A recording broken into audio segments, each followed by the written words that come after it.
Good morning, students. We will discuss today concepts of national income part 2. Part 1 हम लोग online class में discuss कर चुके हैं. तो पार्ट 2 में first concept is NDP at factor cost, net domestic product at factor cost. NDP at factor cost का क्या मतलब है? It is the sum total of the factor cost. ठीक है, means rent plus wages plus interest plus profit. Technically NDP at factor cost हम कैसे calculate करते हैं? It is equal to compensation of employees plus operating surplus plus mixed income of self employed. compensation of employees क्या होता है? कर्मचारियों का पारिश्रमिक यानी wages and salaries plus operating surplus. Operating surplus क्या होता है? संपत्ति और उद्यम से होने वाली आय, यानी कि संपत्ति से होने वाली आय रेंट एंड इंटरेस्ट, उद्यम से होने वाली आय यानी प्रॉफिट. तो operating surplus is equal to rent plus interest plus profit. And mixed income of self employed, जो सेल्फ एम्प्लॉयड लोग हैं उनकी इनकम मिक्स्ड इनकम होती है. जैसे कोई डॉक्टर है, कोई लॉयर है, कोई चार्टर्ड अकाउंटेंट है, कोई आर्किटेक्ट है, उनकी जो इनकम है वो मिक्स्ड इनकम है. उनकी इनकम में वेजेस भी है, प्रॉफिट भी है, ठीक है, जो कैपिटल लगी हुई है उसका इंटरेस्ट भी है, जो बिल्डिंग का रेंट है वो भी शामिल है. तो मिक्स्ड इनकम इसको हम कहते हैं. तो एनडीपी एट फैक्टर कॉस्ट का मतलब है कर्मचारियों का पारिश्रमिक प्लस परिचालन अधिशेष प्लस जो सेल्फ एम्प्लॉयड लोग हैं उनकी मिश्रित आय. Next concept is GDP at factor cost. GDP at factor cost हम कैसे निकालते हैं? Net domestic product NDP at factor cost में अगर हम डेप्रिसिएशन को ऐड कर दें, एनडीपी एट फैक्टर कॉस्ट में अगर हम डेप्रिसिएशन को ऐड कर दें तो जीडीपी एट फैक्टर कॉस्ट आ जाएगा. क्योंकि दोनों कॉन्सेप्ट्स में सिर्फ एक ही वर्ड का फ़र्क है, ग्रॉस और नेट, बाकी सब चीज़ें सेम हैं. तो अगर हमें net domestic product factor cost per मालूम है तो उसमें अगर हम डेप्रिसिएशन को प्लस कर देंगे तो वो हमारे पास क्या आ जाएगा? GDP at factor cost. दूसरी चीज़ इसमें क्या समझनी है हमने कि अगर हमें जीडीपी एट मार्केट प्राइस पता है तो उससे भी हम GDP at factor cost calculate कर सकते हैं. कैसे कैलकुलेट करते हैं कि जीडीपी एट मार्केट प्राइस में से इनडायरेक्ट टैक्सेस को माइनस कर दिया जाए और सब्सिडीज़ को प्लस कर दिया जाए तो जीडीपी एट फैक्टर कॉस्ट आ जाता है. ऐसा हम क्यों करते हैं? इनडायरेक्ट टैक्सेस हमने माइनस किए. क्यों माइनस किए? क्योंकि इनडायरेक्ट टैक्सेस जो हैं वो मार्केट प्राइस में शामिल होते हैं लेकिन फैक्टर कॉस्ट में शामिल नहीं होते हैं, इसलिए इनको हमने माइनस किया है. और सब्सिडीज़ को प्लस इसलिए किया है क्योंकि सब्सिडीज़ जो हैं वो मार्केट प्राइस में शामिल नहीं होती हैं लेकिन फैक्टर्स को वो मिलती हैं. ठीक है, फैक्टर कॉस्ट में शामिल होती हैं. तो इसलिए अगर हमारे पास जीडीपी एट मार्केट प्राइस है तो उसमें से इनडायरेक्ट टैक्सेस अगर हम माइनस कर दें और सब्सिडीज़ अगर हम प्लस कर दें तो हमारे पास जीडीपी एट फैक्टर कॉस्ट आ जाएगा. Next is NNP eight factor cost. NNP eight factor cost क्या होता है? एनएनपी एट फैक्टर कॉस्ट हम नेशनल इनकम को कहते हैं. ये जो नेशनल इनकम की 12 कॉन्सेप्ट्स हैं इनमें नेशनल इनकम कौन सी है? NNP eight factor cost. NNP eight factor cost हम कई तरीके से निकाल सकते हैं. पहले हम इसको देखेंगे एनडीपी एट फैक्टर कॉस्ट से कैसे निकालना है. तो अगर हमें एनडीपी एट फैक्टर कॉस्ट मालूम है तो उसमें अगर हम net factor income from abroad NFYA plus कर दें तो हमारे पास एनएनपी एट फैक्टर कॉस्ट आ जाएगा. क्योंकि इन दोनों में किस चीज़ का फ़र्क है? एनएनपी नेट नेशनल प्रोडक्ट है और एनडीपी नेट डोमेस्टिक प्रोडक्ट है. एक ही वर्ड का फ़र्क है. हमने नेशनल निकालना है डोमेस्टिक से. अगर हमें डोमेस्टिक दिया हुआ है तो नेशनल निकालने के लिए हमें net factor income from abroad plus करना होगा, तो हमारे पास नेट नेशनल प्रोडक्ट आ जाएगी एट फैक्टर कॉस्ट। एक दूसरी चीज़ और है इसमें कि अगर हमें NNP एट मार्केट प्राइस पता है तो भी हम NNP at factor cost calculate कर सकते हैं।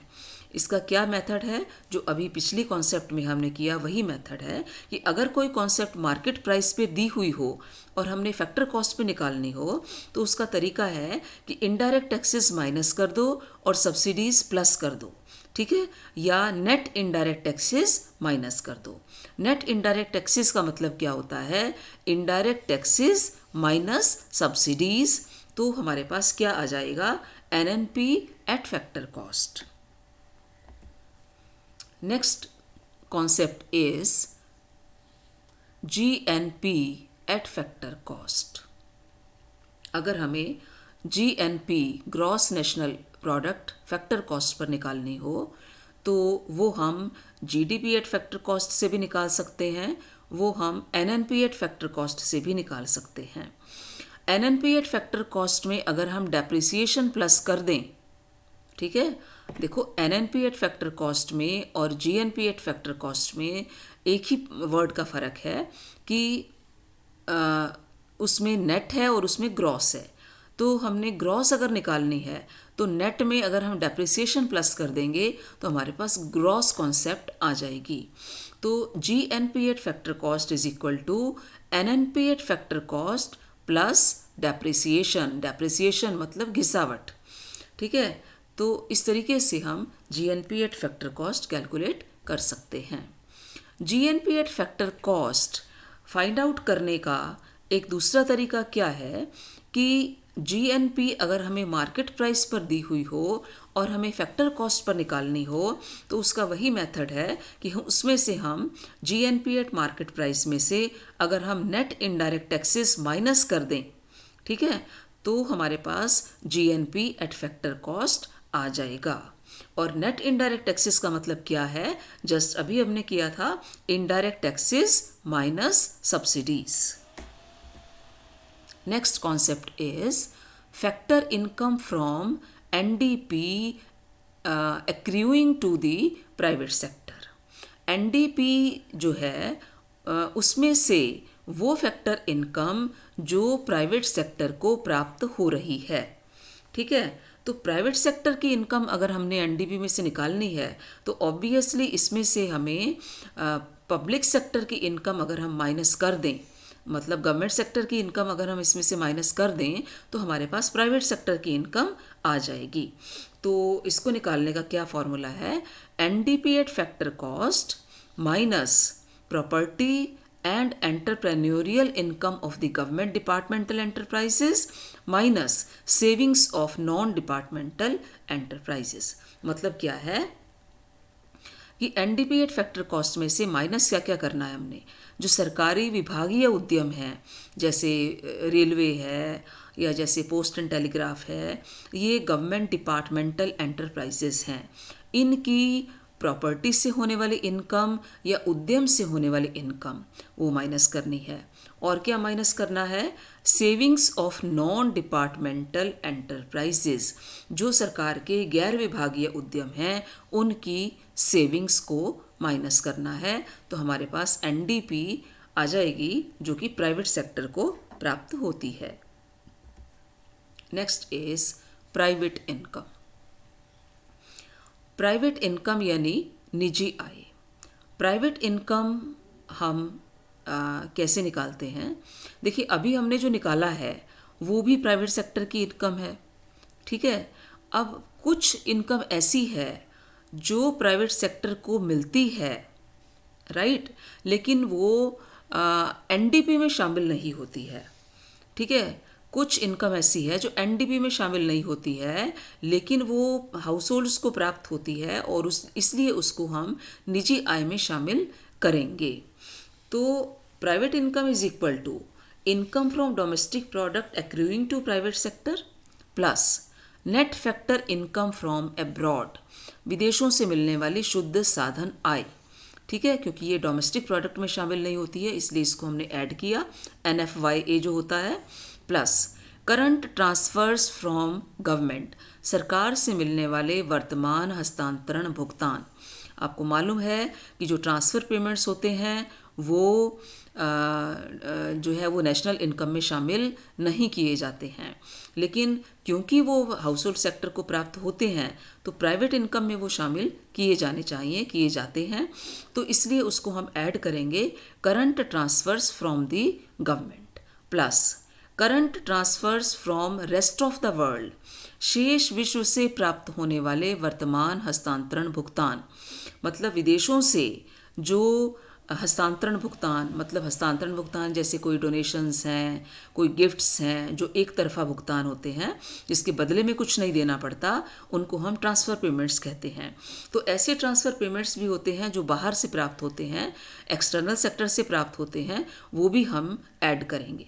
Plus interest on national debt, सार्वजनिक ऋणों पर दिया जाने वाला ब्याज। सरकार लोगों से जो ऋण लेती है उसके ऊपर जो इंटरेस्ट पेमेंट करती है उसको नेशनल इनकम में ना शामिल करने की प्रथा है, लेकिन प्राइवेट इनकम में उसको हमें ऐड करना होगा क्योंकि वो इनकम हाउस होल्ड्स को यानी प्राइवेट सेक्टर को प्राप्त हो रही है, तो प्राइवेट इनकम में उसको हम ऐड करेंगे। तो this is the concept of private income. Next is personal income, व्यक्तिगत आय। अब देखिए प्राइवेट इनकम में और पर्सनल इनकम में क्या फ़र्क है। प्राइवेट इनकम का मतलब है प्राइवेट सेक्टर की इनकम, राइट। अब प्राइवेट सेक्टर की इनकम में कॉरपोरेट सेक्टर भी है और हाउस होल्ड्स भी हैं, और पर्सनल इनकम जो है वो व्यक्तिगत आय है।